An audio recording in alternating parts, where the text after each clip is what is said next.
Hello दोस्तों, मेरा नाम रोहित और स्वागत है आपके अपने यूट्यूब चैनल बीसी सेंटर में। तो आज हम बताने वाले हैं समास की परिभाषा दें और समास के भेदों का वर्णन करें।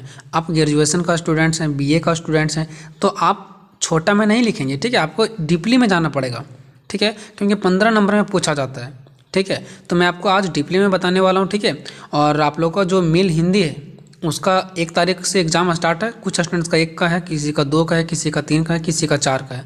1 से 4 तक चलेगा, ठीक है। और अभी भी मेरे पास 2 दिन का टाइम है, तो 2 दिन में मैं प्रयास करूँगा कम से कम मैं आपको 5-6 वीडियो दे दूँ, ठीक है। तो मैं 5-6 और मैं बना दूँगा आपके लिए, ठीक है। आप अच्छे से बस देख करके जाना। देखो, समास की परिभाषा और समास के भेदों का वर्णन करें। तो इसमें ज़्यादा कोई लोचा नहीं है, बस सिंपल है, समझ जाओगे, ठीक है। तो देखो, मैंने लिखा है समास का अर्थ। तो समास का अर्थ लिखो या तो फिर आप समास का परिभाषा लिखो, बात एक ही पड़ेगा, ठीक है। मैंने यहाँ पे लिखा है समास का अर्थ, इसके जगह में आप समास का परिभाषा भी लिख सकते हैं, ठीक है। देखो, समास का शाब्दिक अर्थ होता है संक्षिप्त, मतलब छोटा, यानी समास किसे कहते हैं? जो छोटा हो, संक्षेप रूप हो, ठीक है। समाज 2 शब्दों, समास जो होता है वो 2 शब्दों से मिलकर के बना है, सम प्लस आस, तब होता है समास। यहाँ पे मैंने समाज लिख दिया, थोड़ा मिस्टेक हो गया, ध्यान रखेंगे, ठीक है। मैंने समाज लिख दिया, समास होता है, ठीक है। तो समास 2 शब्दों से मिलकर के बना है, सम प्लस आस। देखियो, अब सम का अर्थ क्या होता है? तो सम का अर्थ होता है पास, और आस का अर्थ क्या होता है? रखना, यानी पास रखना। पास रखने का मतलब क्या हो गया? छोटा करना। जो शब्द है अलग अलग है, जैसे राम का घर, तो ये राम है, फिर का है, फिर घर है। अब का को हटा देंगे तो हो जाएगा राम घर, है ना। तो शब्दों क्या किए? पास कर दिए, सटा दिए। नेक्स्ट देखिए, समास का अर्थ होता है 2 अलग अलग शब्दों को पास रखना, यानी कि 2 या 2 से अधिक शब्दों के मेल से जो नया शब्द बनता है उसे हम समास कहते हैं। देखो, मेन आपका परिभाषा ये है, उधर अर्थ में लिख सकते हैं और यहाँ से आप परिभाषा में भी लिख सकते हैं। कहाँ से? तो देखो, समास का अर्थ होता है 2 या तो फिर आप 2 से ज़्यादा भी लिख सकते हैं, ठीक है। 2 या 2 से ज़्यादा अलग अलग शब्दों को पास रखना, यानी कि 2 या 2 से अधिक शब्दों के मेल मतलब मिलावट, 2 या 2 से अधिक शब्दों के मेल से जो नया शब्द बनता है उसे हम समास कहते हैं, ठीक है। बस एक चीज़ आप लोग कान में खोल करके सुन लो, 2 या 2 से अधिक शब्दों जब मिल जाता है और नया शब्द बनता है तो उसे हम समास कहते हैं, ठीक है। नया शब्द जो बनता है, जैसे एग्जाम्पल गंगा का जल। देखो, ये यहाँ पे 3 शब्द है, 2 या 2 से अधिक शब्द हो गया ना, 3 शब्द, लेकिन इसको मिलाकर के मैंने एक शब्द नया शब्द बना दिया। देखो, जल, गंगा जल। राजा का पुत्र, ये 3 शब्द है इसमें, लेकिन इसको तीनों को मिला करके 2 या 2 से, डिफिनेशन क्या था? 2 या 2 से अधिक को मिला करके एक नया शब्द बनाना। तो राजा एक पहला शब्द हो गया, दूसरा का एक शब्द हो गया, और तीसरा पुत्र एक शब्द हो गया। यानी यहाँ पे 3 शब्द है और तीनों शब्द को मिला करके एक मैंने बनाया राजा पुत्र, राजपुत्र, है ना। रसोई का घर, तो रसोई घर एक शब्द में। हाथ के लिए कड़ी, यानी हथकड़ी। तो देख रहे हैं कितना लंबा लंबा यहाँ पर 2-2 शब्द आ रहा है, कहीं 3 शब्द आ रहा है, कहीं 4 शब्द भी आ रहा है। तो ये सभी को मिला करके जो एक शब्द नया शब्द बनता है उसी को हम बोलते हैं समास। क्या बोलते हैं उसको? समास बोलते हैं, ठीक है। चलिए, अब उसके बाद देखते हैं कि समास में क्या क्या चीज़ें होती है। तो समास में एक होता है पूर्व पद और एक होता है उत्तर पद, ठीक है।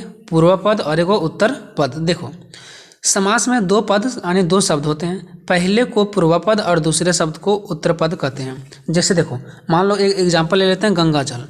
तो इसमें जो गंगा है ना, यानी पहले नंबर पर आया है, गंगा पहला शब्द है, ये 2 शब्द से मिलकर बना है ना गंगा जल। तो गंगा तो पहले है, तो गंगा जो पहले है उसको बोलेंगे पूर्व पद, और जो जल है यानी जो लास्ट में आ रहा है उसको बोलेंगे उत्तर पद, ठीक है। तो जो पहले शब्द आता है पूर्व पद और जो बाद में आता है उसको बोलते हैं उत्तर पद, ठीक है। पूर्व पद, उत्तर पद। पूर्व मतलब पहले और उत्तर मीन्स बाद, ठीक है। तो ये आपका बहुत सिंपल था।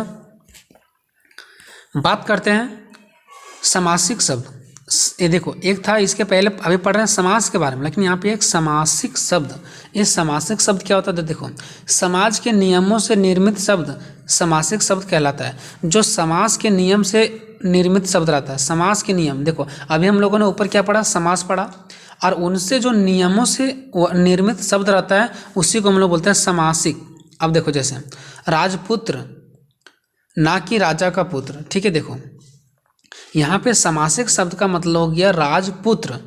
अब अगर आप ये बोलेंगे कि राजा का पुत्र हमारा समासिक शब्द है, तो ये समासिक शब्द राजा का पुत्र नहीं है, क्योंकि डिफिनेशन बताता है कि अगर 2 या 2 से अधिक शब्द मिल जाएगा तो एक नया शब्द जो बनेगा ना वही हमारा समासिक होगा।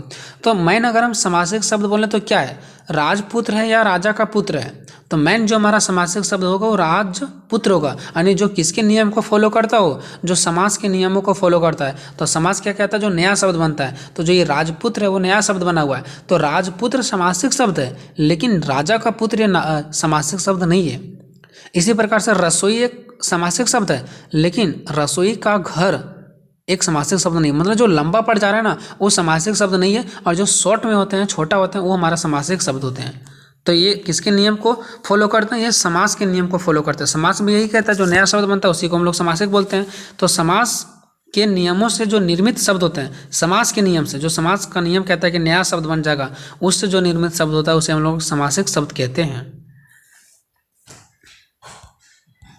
उसके बाद एक और देखते हैं समास में जो होता है वो एक और पॉइंट होता है समास में, समास विग्रह।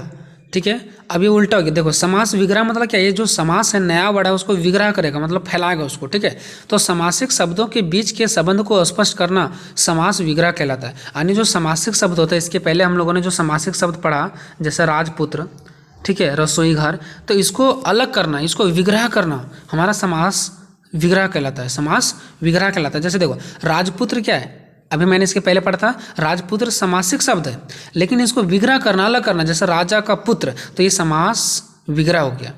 ये क्या हो गया, समास विग्रह हो गया। अब इसमें दो चीज़ें देखो, राजपुत्र राजा का पुत्र, तो राजपुत्र क्या हो गया, समासिक शब्द हो गया, और राजा का पुत्र क्या हो गया, समास विग्रह हो गया। अब देखते हैं समास के भेदों, क्योंकि क्वेश्चन में समास का भेद भी लिखने देगा। ठीक है, अब देखो यहाँ पे पढ़ने से आपको फायदा क्या होगा, हो सकता है एक नंबर के क्वेश्चन में पूछ दे अवयवी भाव क्या है, बहुव्रीहि क्या समास क्या है, तत्पुरुष समास क्या है, ये सब भी पूछ सकता है। ठीक है, ये तो उधर भी काम आ जाएगा, अलग इसका भेद में भी काम आ जाएगा। ठीक है, अब देखो समास के भेद, अब यहाँ पे समास का भेद यानी इसका प्रकार है, इसका प्रकार भी बोल सकते हैं। ठीक है, कि समास का कौन कौन सा प्रकार है। तो देखो समास का जो प्रकार है वो है अवयवी भाव, बहुव्रीहि भाव समास और तत्पुरुष भाव, कर्मधारय समास, द्विगु समास और द्विंद समास। इसका याद करने का ट्रिक भी है। ठीक है, अगर आपको नहीं याद आ रहा तो इसका याद करने का ट्रिक भी है। इसका ट्रिक है अब तक दादा, अब तक दादा। अब से क्या हो जाएगा, आ से अवयवी भाव, बा से बहुव्रीहि, यानी अब का हो गया, अब होगा अब तक, ता से तत्पुरुष, का से कर्मधारक, दादा, दा से द्विगु और फिर दा से दंड। ठीक है, द्वंद। ठीक है ना, चलिए अब एक एक करके डिफिनेशन समझते हैं। अब देखो ये 6 तो मैंने लिख दिया, अब कोई ज़रूरी नहीं कि जब हम परिभाषा देंगे तो सीरियल बाय देंगे कि पहला ही लिखेंगे, फिर दूसरा लिखेंगे, फिर तीसरा लिखेंगे, चौथा, पाँचवा, छठा, सातवां, नहीं। आप प्रकार लिख दिए ना वहाँ पे भेद 6।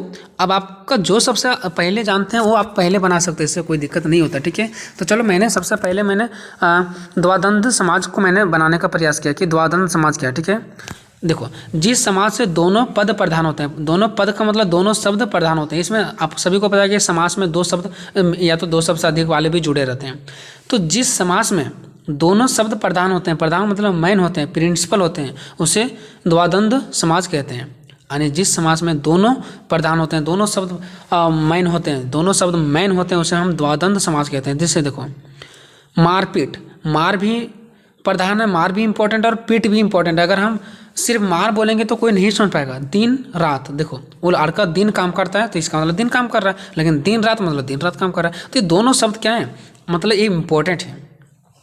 और इस शब्द को पहचानने का सबसे बढ़िया तरीका है कि दोनों के बीच में डैश का साइन लगा रहता है। जैसे देख सकते हैं मारपीट के बीच में एक चिन्ह लगा हुआ है, दिन रात के बीच में एक चिन्ह लगा हुआ है। ठीक है, तो ऐसे शब्दों में लगा रहता है। तो द्वादंत समास क्या है, तो द्वादंत समास है वह समास जो दोनों पद प्रधान होते हैं। ठीक है, उसे हम बोलते हैं द्वादंत समास। ठीक है, नेक्स्ट है द्विगु समास, द्विगु समास। ठीक है, द्विगु समास क्या है, तो जिस समास का पहला शब्द संख्या को बताता हो उसे द्विगु समास कहते हैं। देखो वह समास जिसका पहला शब्द जो रहता है ना वो संख्या को बताता हो, संख्या मतलब 2, 4 या 6 या 10, 12, 17, 18, 20, 24, 25, 27, 28 इस टाइप से जो बताता हो उसे बोलते हैं संख्या।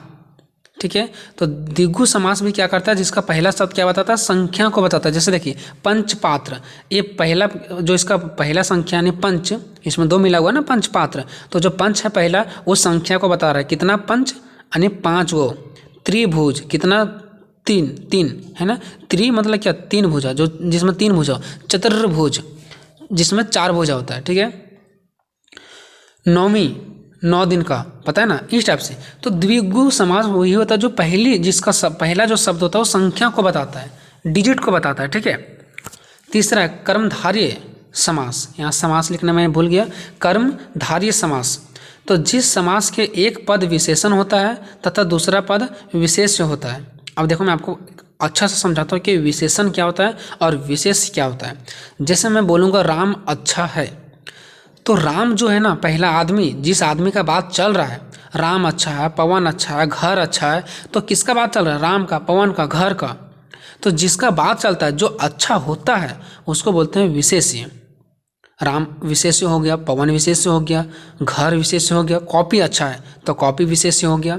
लेकिन विशेषण क्या है, जिसको हम लोग उसका अच्छाई बताते हैं। जैसे क्या बोल रहे थे, राम अच्छा है, तो अच्छा उसका विशेषण हो गया। अब मैं आपको कंप्लीट बताता हूँ।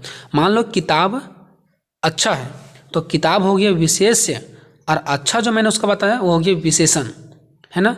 अगर मैं बोल रहा हूँ लड़की सुंदर है, तो लड़की हो गया विशेष्य, और सुंदर जो मैंने बोला वो हो गया विशेषण, ठीक है। तो जिस समास में दोनों बताता हो, विशेषण और विशेष्य, लेकिन शर्त ये है कि दोनों एक ही शब्द में मिला रहेगा, है ना। तो जिस समास में कि एक पद विशेष हो तथा दूसरा पद विशेष्य हो, उसे कर्मधारय कहते हैं। अब आपको स्पष्ट दिखेगा नहीं ऐसा, जैसे मैंने बोला राम अच्छा है, तो अच्छा को आप बोल दोगे विशेषण और राम को बोल दोगे विशेष्य। ऐसा दो शब्द नहीं दिखेगा, दोनों शब्द एक ही में छिपा रहेगा। जैसे देखिए महादेव, इसमें इसका अर्थ क्या होता है, महान देवता। महादेव मतलब क्या, महान देवता। तो इसमें देखो महान हमारा क्या हो गया, महान व्यक्ति, ये हो गया विशेष्य, और ये देवता इसका हो गया विशेषण। महात्मा, महान आत्मा, जिसके पास महान आत्मा हो, तो महान हमारा विशेष हो गया, और इसका विशेषता क्या हो गया, आत्मा, ठीक है। तो जो शब्द एक ही साथ मिलता रहता है। बहुव्रीहि समास। बहुव्रीहि समास क्या है, तो जिस शब्द का कोई भी पद प्रधान नहीं होता है, इस समास में कोई भी पद प्रधान नहीं होता है, बल्कि अलग से शब्द आकर के प्रधान बनता है। मतलब इसमें जो समास में शब्द दिया रहता है उसमें प्रधान नहीं होता, कोई भी मेन शब्द नहीं होता, बल्कि दूसरा कोई शब्द आकर के उसका मेन बनता है, उसे बहुव्रीहि समास कहते हैं। उसको पर्यायवाची भी हम लोग कह सकते हैं, ठीक है। जैसे देखो पंकज, तो पंकज का यहाँ पे कोई मेन प्रधान नहीं है। जो यहाँ पे पंकज देख रहे हैं, इसका कोई मैन प्रधान नहीं है, पंकज कोई भी मैन शब्द नहीं है। मैन शब्द है कमल का फूल, क्योंकि पंकज का पर्यायवाची शब्द होता है कमल का फूल, है ना। तो कमल का फूल यहाँ पे इंपॉर्टेंट है, ना कि पंकज इंपॉर्टेंट है। तो पंकज प्रधान हुआ कि कमल का फूल प्रधान हुआ, तो कमल का फूल प्रधान हुआ ना। लेकिन कमल का फूल प्रधान, जो कमल का फूल है वो आया कहाँ से, तो पंकज से, क्योंकि पंकज को ही हम लोग बोलते हैं कमल का फूल, ये पर्यायवाची शब्द है, ठीक है।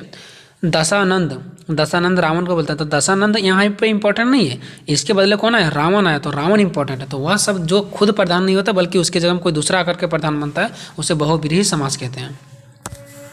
पांचवा है अव्ययी भाव समास, ठीक है।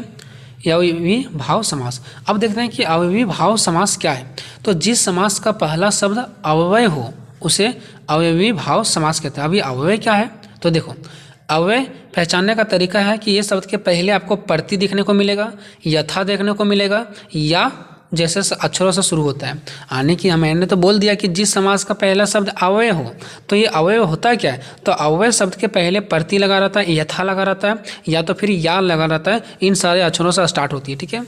जैसे देखो अथाशक्ति, ठीक है, प्रतिदिन, आमरण, ये सब अव्ययी भाव समास है, ठीक है। चलते हैं छठा लास्ट, तत्पुरुष समास। तो तत्पुरुष समास क्या है, तो जिस समास का अंतिम पद प्रधान हो, जिसका मतलब लास्ट वाला पद प्रधान हो, मैन हो, लास्ट वाला पद, उसे तत्पुरुष समास कहते हैं। जैसे देखो राजपुत्र, मतलब राज का बेटा का बात हो रहा है कि बेटी का, तो यानी पुत्र का बात हो रहा था, यहाँ पे लास्ट वाला मैन इंपॉर्टेंट, लास्ट पुत्र।